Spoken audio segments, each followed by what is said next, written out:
Hello world, Dorothy Dottie or Dot. My name comes with options, and I am a homeless caregiver. How I got to be a homeless caregiver, I'm sharing my story, and today is chapter 8. So I've been following along. So the aftermath of the fire, I explained in last chapter 7 there. I was pretty nuts. So after I had gotten the apartment cleaned up from the fire, cleaned up as best as I could by myself, threw out a lot of stuff. So I got the apartment as clean as I could before Mom got home. And after that, Mom got home, and this is the beginning of December 2022, and it was beginning of the month. So she went to the hospital, I cleaned up, and she got back. After she got back, she was okay again after she had gotten her sleep. Again, it was weird. She just acted like that, and because she was not getting sleep, food, basically everybody's basic essentials of what they need to survive, she just wasn't doing it. She just kept going. It's like her brain went shut down. And after she got this rest that she needed at the hospital, she was okay again, I guess, back to what her normal was after being hit in the head by a car. But it wasn't long after that she basically, I guess, relapsed, that she started doing the same thing again, not even maybe 2 weeks later.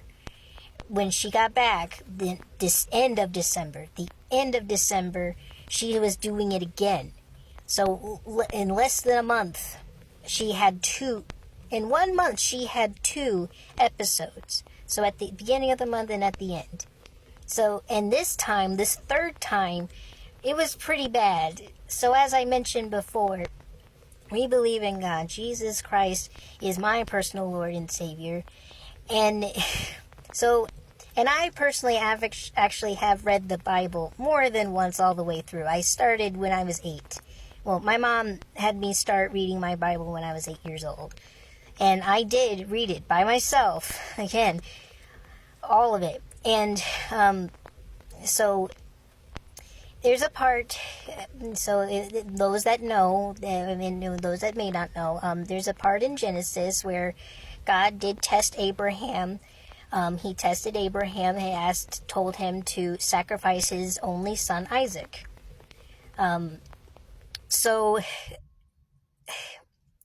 But in Genesis, when Abraham does it, he actually does it. He goes through with it, does the whole thing, but up to the point where he's got Isaac on the altar and about to sacrifice him. When he does it, God stops him.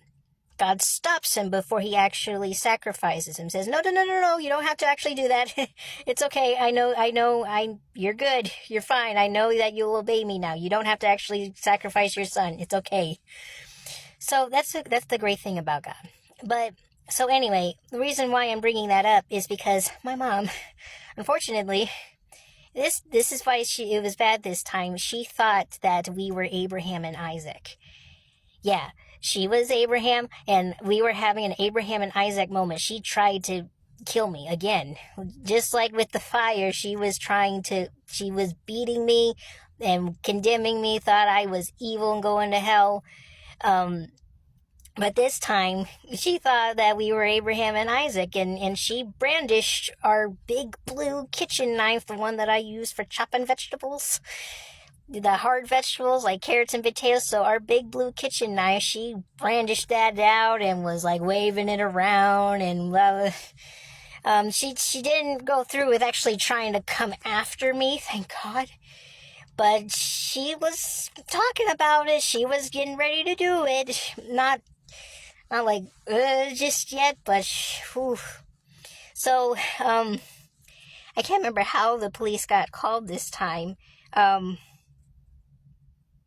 But she actually did end up walking me out of the house. Now this is daytime, and she did walk me out of our apartment.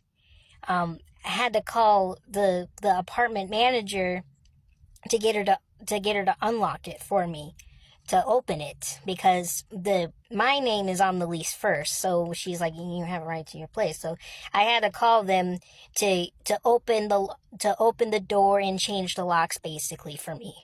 So I had to have new keys. I had to have new keys only.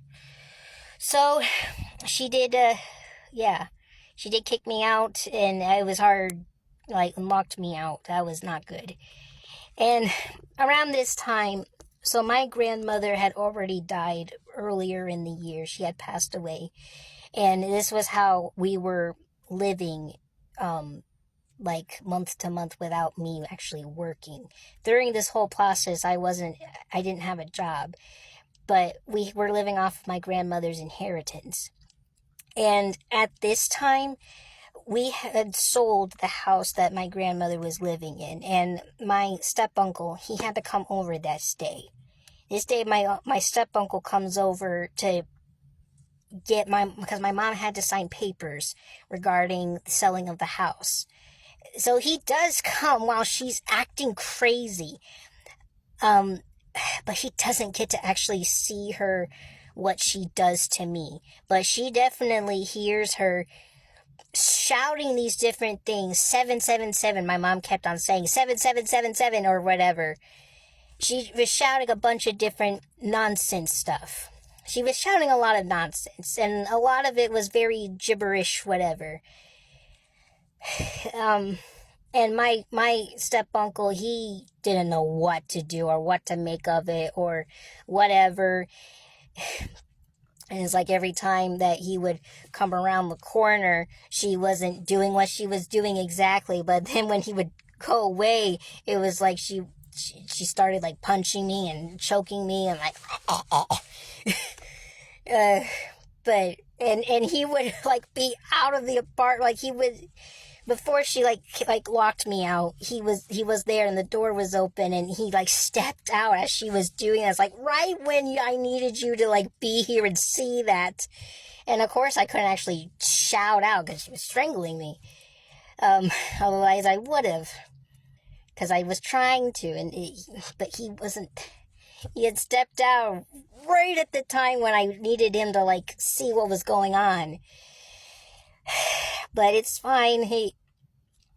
Anyway, and so when she like pushed me out the door and locked it and everything, it was crazy. We ended up having, I think it was the manager or whatever, property manager said, like, called the police for me or something or whatever. I can't remember who called the police, but the police did arrive.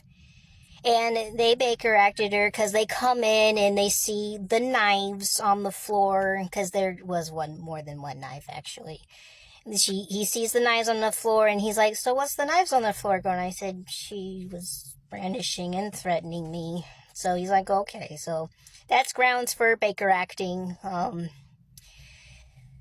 So they took her away again. And again, at this point, I didn't know what to do again, but I was starting to think, okay, so I didn't know what to do. But this time when they took her to the hospital, they were starting to try to give her, like, prescribe her, like, mental health medication. This is when they started to try to give her mental health medication. And they did prescribe it to her, and this time she did stay longer than the 72 hours. She did stay longer than the 72 hours that time. But